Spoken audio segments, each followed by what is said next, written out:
बिस्मिल्लाहिर्रहमानिर्रहीम अस्सलाम वालेकुम नाज़रीन, आप यूट्यूब और फेसबुक चैनल देख रहे हैं। मैं राना उज़ैर हूं। नाज़रीन, बहुत बड़े तसादुम का हाई अलर्ट जारी हो चुका है। शहर इक़्तिदार से इंतहाई गैर मामूली खबरें हैं, इंतहाई लर्जा खेज खबरें हैं जिसने सिस्टम को इस वक्त हिलाकर रख दिया है, सिस्टम की बुनियादें हिला दी हैं और अब तक का सिस्टम के खिलाफ सबसे खतरनाक तरीन कदम उठा लिया गया है। जनाब, बहुत बड़े इस्तीफे की गूंज है और ये एक ऐसा इस्तीफा है जो एक इस्तीफा अगर आ गया तो फिर ये निजाम धड़ाम से गिर जाएगा और फिर ऐसी ऐसी प्रेस कॉन्फ्रेंसेस होंगी, ऐसा कुछ होगा जो आपने कभी देखा होगा ना सुना होगा। ये क्या माजरा है, क्या तफसीलात हैं कि सिस्टम में अचानक से एक बहुत ताकतवर इस्तीफे की गूंज आ गई है। किसका इस्तीफा आने जा रहा है, तमाम डिटेल्स, तमाम तफसीलात इस हवाले से आपके सामने आज के इस व्लॉग में रखनी है। और फिर इमरान खान और बुशरा बीबी के साथ अडयाला जेल में क्या होलाक वाकयात हो रहे हैं और रिपोर्ट सामने आई है जिसने इस वक्त सबको हिलाकर रख दिया है। उस हवाले से भी कुछ बड़ी ब्रेकिंग न्यूज आ रही हैं। तमाम डिटेल्स इस हवाले से भी आपके सामने रखनी है, लेकिन आगे बढ़ने से पहले आप सबसे दरख्वास्त के चैनल को सब्सक्राइब कर लें, बेल आइकन को दबा दें, आने वाली तमाम तर अपडेट्स आपकी खिदमत में बर वक्त पेश होती रहे। नाज़रीन, जो इस मुल्क का वज़ीर आज़म है वो टीटी मनी लॉन्ड्रिंग के अंदर मुलव्विस रहा। उसने 18 अरब डॉलर की मनी लॉन्ड्रिंग की और जब उसके ऊपर फद्दे जुर्म आयद होनी थी तो उसको रोज वज़ीर आज़म पाकिस्तान लगा दिया गया। ये मेरे मुल्क का हाल है। तो उसका बड़ा भाई जो है वो आपको पता है कि 2-2.5 साल पाकिस्तान से जिला वतन रहे, खुद साख्ता तौर पर जिला वतनी काटी, डील करके मुल्क से बाहर चले गए और चोरी का पैसा बनाते हैं, इस मुल्क से डॉलर्स जो है बाहर लेकर चले जाते हैं। तो साबिक वज़ीर आज़म नवाज शरीफ के साहबजादे हसन नवाज को बरतानिया में टैक्स डिफॉल्टर करार देते हुए उन पर 5.2 मिलियन पाउंड का जुर्माना भी आयद कर दिया गया है।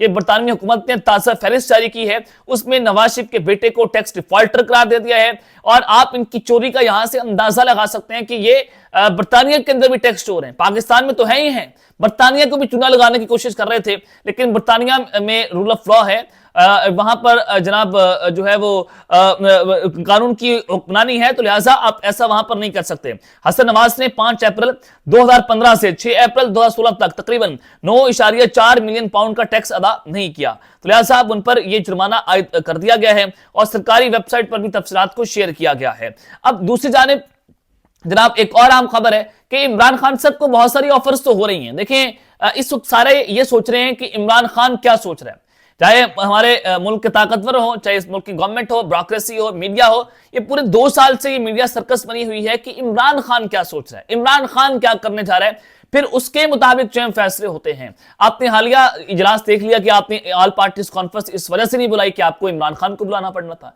यानी कि एक इमरान खान को देखकर ये हुकूमत जो है फैसले कर रही है कि हमने इसको किसी ना किसी तरीके से सिस्टम से आउट करना है, इसको कौमी धारे से निकालना है। और फिर जनाब बहुत सारी फिर ऑफर्स भी खान साहब को होती रहती हैं, ऑफर्स आती रहती हैं। तो लिहाजा एक और ऑफर है, इधर आप सुन लें। फवाद चौधरी साहब ये आजकल इमरान खान के हक में बहुत बोल रहे हैं और ये पाकिस्तान तहरीक इंसाफ से इनका क्योंकि इन्होंने सियासत उस वक्त छोड़ दी थी और फिर पीटीआई को भी खैर बात कह दिया था, तो अभी पाकिस्तान तहरीक इंसाफ में ऑफिशियली उनका हिस्सा नहीं है।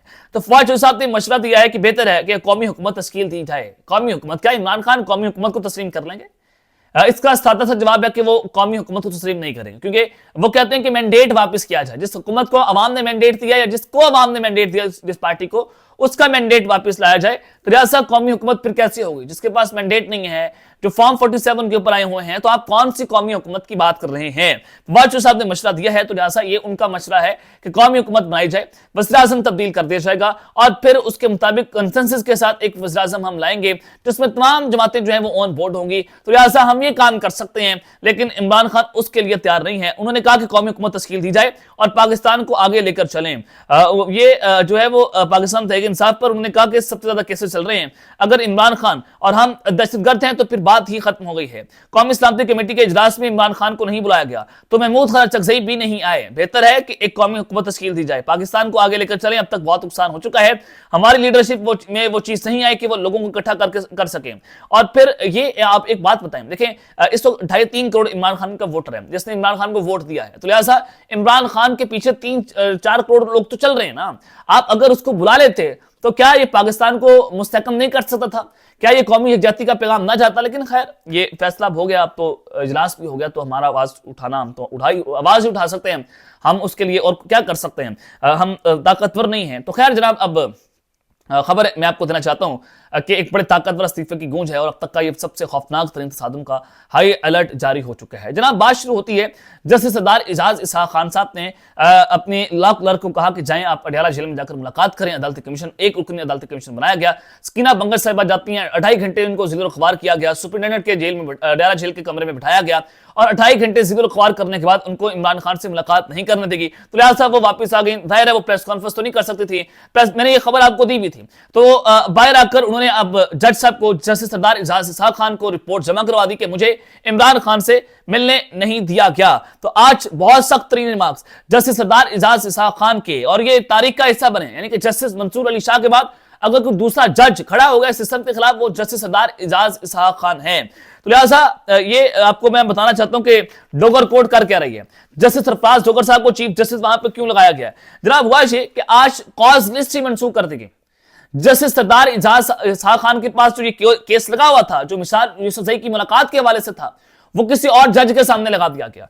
तो उन्होंने कहा कि मुझे कॉज लिस्ट देखकर बहुत अफसोस हुआ, 1 मिनट भी मुलाकात कमीशन को इमरान खान से नहीं करने देगी। सदियों पुरानी रवायात और कावानीन की धज्जियां बिखेर दी गई हैं और फिर अदालती हुक्म के बावजूद इमरान खान से मुलाकात न करवाने पर तौहीन अदालत केस में ये अहम पेशरफ्त हुई है और कॉज लिस्ट मनसूख होने पर डिप्टी रजिस्ट्रार और एडवोकेट जनरल से जवाब तलब कर दिया गया और उन्होंने कहा कि केस आज अदालत में मुकर्रर था, कॉज लिस्ट कैसे और किसने मनसूख की है। तो लिहाजा जस्टिस सरदार एजाज इसहाक खान ने मिसाल मलिक की इमरान खान से मुलाकात के मुकदमे को मुंतकिल किए जाने पर अज खुद नोटिस कार्रवाई शुरू कर दी है। यह साल 2025 का पहला सो मोटो नोटिस है, पहला अज खुद नोटिस है। उन्होंने कार्रवाई शुरू कर दी है और कहा है कल सुबह 10 बजे दोबारा केस की समाअत होगी।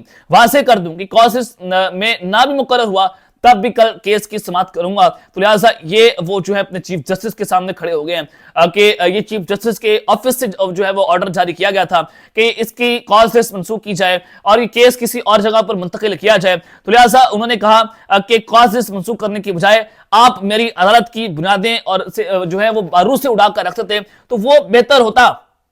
और फिर मिसाल यूसुफजई साहिबा भी वहां पर मौजूद थी। अदालती हुक्म के बावजूद जो है ये सारा कुछ हो रहा है। तो लिहाजा अब अदालत ने डिप्टी रजिस्ट्रार और एडवोकेट जनरल को सेक्शन 6 और 7 के तहत तलब करते हुए जवाब मांग लिया है और दौरान समाअत वकील नेदुल्लाह नियासी और शुएब शाहीन अदालत में पेश हुए और कहा कि जब मिसाल यूसुफजई का केस जस्टिस सरदार एजाज इसहाक खान की अदालत में मुकर्रर था, जबकि रजिस्ट्रार ऑफिस ने जेल में मुलाकात के केसेस पर लार्जर बेंच बनने के बाद आज की कॉज लिस्ट जो है मनसूख कर दी थी। तो ये बताया गया कि ये जो डिप्टी रजिस्ट्रार है उन्होंने जवाब दिया कि हमें चीफ जस्टिस के ऑफिस से हिदायत आई थी, चीफ जस्टिस ऑफिस से कहा गया कि लार्जर बेंच बनाया गया है, अब केस की कॉज लिस्ट को मनसूख कर दिया जाए। तो ये आप अंदाजा करें कि सरफराज डोगर साहब को फिर किसने बताया था कि जस्टिस सरदार एजाज इसहाक खान ने कहा कि इमरान खान साहब से मुलाकात होनी चाहिए, फिर कौन था जिसने मुलाकात नहीं करने दी गई, फिर कौन था जिसने इस चीजों को तब्दील कर दिया। तो अब ये जो है वो मिसाल यूसुफजई ने कहा कि अगर इदारे के साथ ये सारा कुछ हो रहा है, जाहिर है हाईकोर्ट एक इदारा है, ये रियासत का एक बहुत बड़ा सतून है, जज है, वो कोई आम शख्स नहीं है। लिहाजा एक इदारे के साथ अगर ये सब कुछ हो रहा है तो उन्होंने कहा कि सोचें अंदर इमरान खान और बुशरा बीबी के साथ क्या हो रहा है। बात तो बड़ी दुरुस्त बात की है, बड़े जबरदस्त बात की कि फिर अंदर क्या चल रहा होगा। ये बड़ी खौफनाक तरीन सूरत हाल है कि आपने अदालती कमीशन बहुत पावरफुल कमीशन होता है, आपने उसको इमरान खान से मिलने नहीं दिया, तो लिहाजा अंदर क्या कर रहे होंगे ये लोग। तो फिर जस्टिस सरदार एजाज इसहाक खान ने कहा कि हमें सख्त जुबान मैं इस्तेमाल ना करूं, लेकिन यहां रूल ऑफ लॉ नहीं है, जहां रूल ऑफ लॉ ना हो तो वहां पर कैसे सरमायाकारी आएगी। एक जज जो कानून के हुक्म नहीं लाता है, जो कानून और आइन के मुताबिक फैसले करता है, वो कहते हैं रूल ऑफ लॉ नहीं है, इससे बेहतर है कि आप मेरी अदालत को बारूद से उड़ा देते जो आपने मेरे हुक्म की तामील नहीं की। उन्होंने कहा कि रियासत ने अना का मसला बनाया हुआ है। फिर उन्होंने यह भी कहा कि अगर इसी तरह से नौकरियां करनी है तो इस नौकरी का करने का हमें कोई फायदा नहीं है। रियासत अगर ये चाहती है कि अदलिया की आजादी खत्म करनी है तो साफ बता दे हम घर चले जाएं, फिर एक इस्तीफा नहीं आएगा। जस्टिस सरदार एजाज इसहाक खान के साथ फिर कई इस्तीफे आएंगे। ये वो बता रहे हैं कि हम घर चले जाएं, मैं बता दें फिर ये नहीं हो सकता कि नौकरी भी करते रहें और इस सब पर चुप भी बैठे रहे। हम चुप नहीं बैठेंगे। बहुत कम लोग हैं जो इस तरह से जमीर की आवाज के साथ बोल रहे हैं। तो खैर जनाब वो बोले, वो खड़े हुए हैं आज, तो उन्होंने इसके ऊपर जो है वो बात भी की है। खैर एक और अहम खबर आपको देना चाहता हूं कि एक रिपोर्ट तो आ गई कि इमरान खान के साथ क्या अंदर हो रहा है, सारा कुछ क्या हुआ, वो रिपोर्ट जाकर संगीना भंगश लॉ क्लर्क ने जज साहब को दे दी है। अब कल 10 बजे जो है वो केस की समाप्त होनी है। तो इस्लामाबाद के अंदर हाई अलर्ट तो है और फिर 190 मिलियन पाउंड केस जो है उसकी दरख्वास्तें भी जनाब दायर कर दी गई हैं और ये इस्लामाबाद हाई कोर्ट के अंदर दरख्वास्तें दायर की गई हैं इमरान खान के वकील सलमान सफदर की जानिब से, और उसमें ये इस्तदा की गई है कि नामुकम्मल तफ्तीश की बुनियाद पर जल्दबाजी में यह फैसला सुनाया गया और नेशनल क्राइम एजेंसी से मुआहदे का मतन हासिल न करना तफ्तीशी एजेंसी की हिचकिचाहट को वाज़ेह करता है। तो लिहाजा ये केस जो है उसमें सदा मुअत्तल हमारी इमरान खान की और बुशरा बीबी की जो है वो कीच है। तो ये भी एक केस जो है वो वहां पर डाल दिया गया है। तो ये देखते हैं कि मामला किस जानिब जाता है, लेकिन एक चीज बड़ी बात है कि तसादुम का हाई अलर्ट है। अल्लाह ताला पाकिस्तान की खैर करे, पाकिस्तान की हिफाजत करे। अब तक करे, अपना ख्याल रखिएगा और इस रंगा अपनी नाज़मी पाकिस्तान जिंदाबाद।